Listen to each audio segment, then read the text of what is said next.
अच्छा सुनो, सब्सक्राइब करते वक्त ना घंटी बजा देना।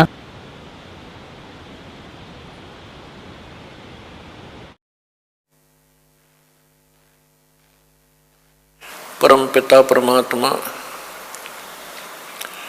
पूर्ण ब्रह्म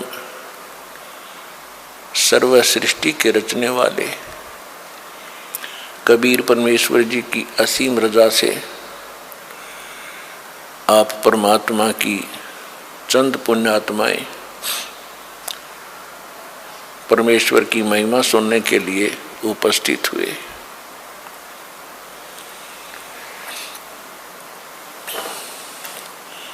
सत्संग में आने से जीव को पता चलता है कि ये मानव शरीर किस लिए हमें प्राप्त हुआ था। मात पिता मिल जावेंगे 184 माँ, सतगुरु सेवा और बंदगी भाई फेर मिलन की ना। परमात्मा हमें याद दिलाते हैं कि ये भोले प्राणी, माता पिता संतान संपत्ति परिवार तो तुझे माता पिता संतान कहते ये अन्य प्राणियों के शरीरों में भी प्राप्त हो जाएगी, क्योंकि हमने अपने मनुष्य जीवन का उद्देश्य इतना ही मान रखा है।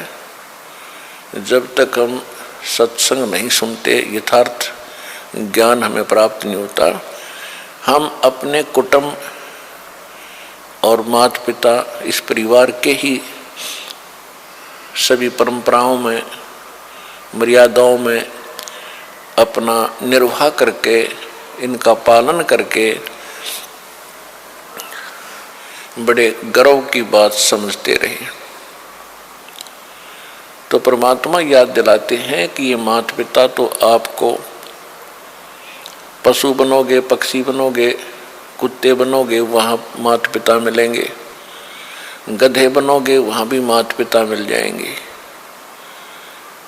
लेकिन मनुष्य जीवन के अंदर ही आप सतगुरु सेवा और भक्ति प्राप्त कर सकते हो।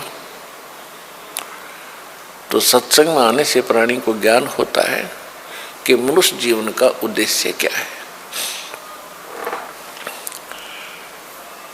कहते हैं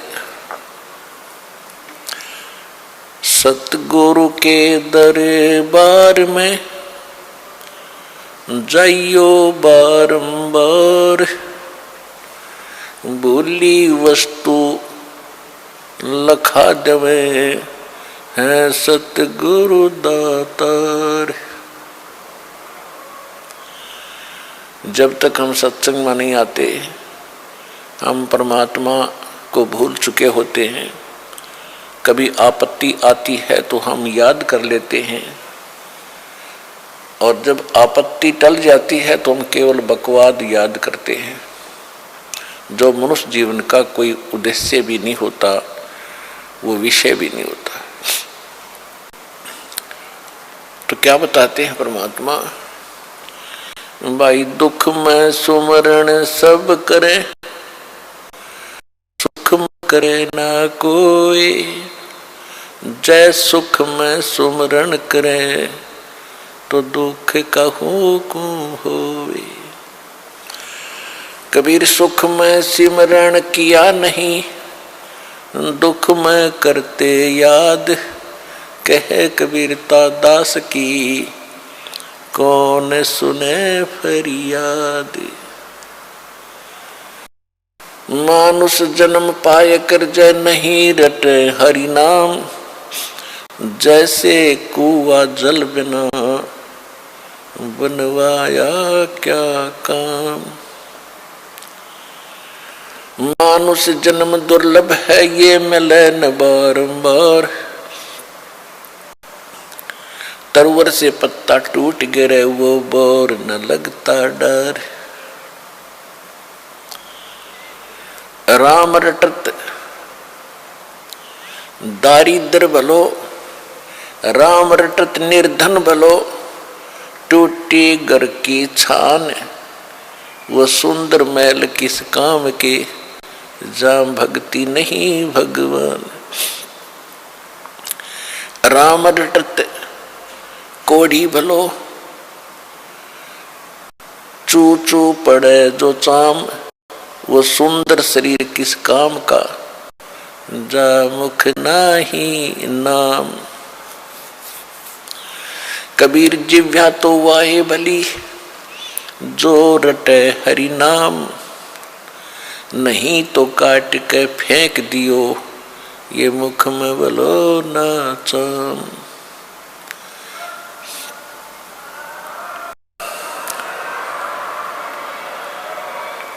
राम रटत कन्या भली, और साकट बलो न पूत, जैसे छेरी के गल में गलथन, जिसमें दूध ना मूत।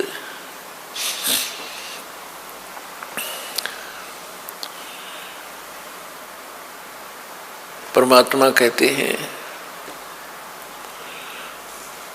कि ये प्राणी आपत्ति के समय परमात्मा को याद करते हैं। सुख होता है जो भगवान को भूल जाते हैं। यदि सुख में भी भगवान को आप याद करोगे तो आपत्ति नहीं आएंगी। फिर कितना महत्व बताया है भगवान की भक्ति का, कि मनुष्य जीवन ये बार बार प्राप्त नहीं होगा। एक बार आपके हाथ से ये छूट गया तो ऐसे समझो जैसे वृक्ष से पत्ता टूट के गिर जाता है, पुनः स्थापित नहीं हो सकता।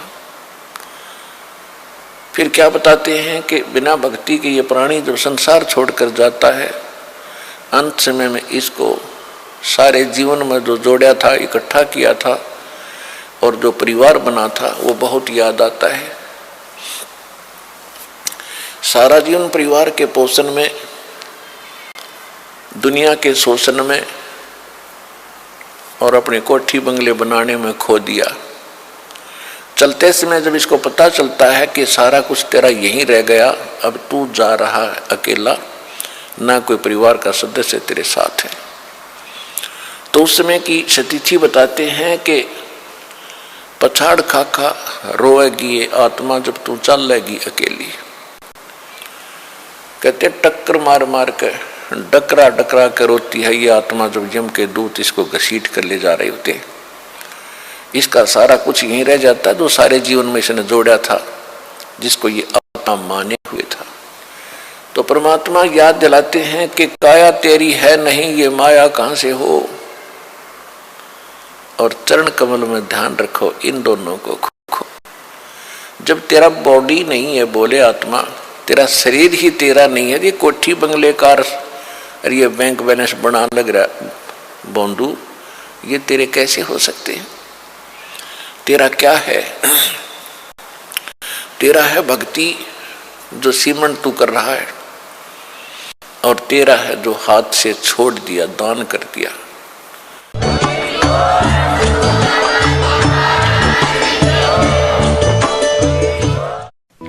आप सुन रहे थे जगत गुरु तत्वदर्शी संत रामपाल जी महाराज के मंगल प्रवचन। अधिक जानकारी के लिए संपर्क करें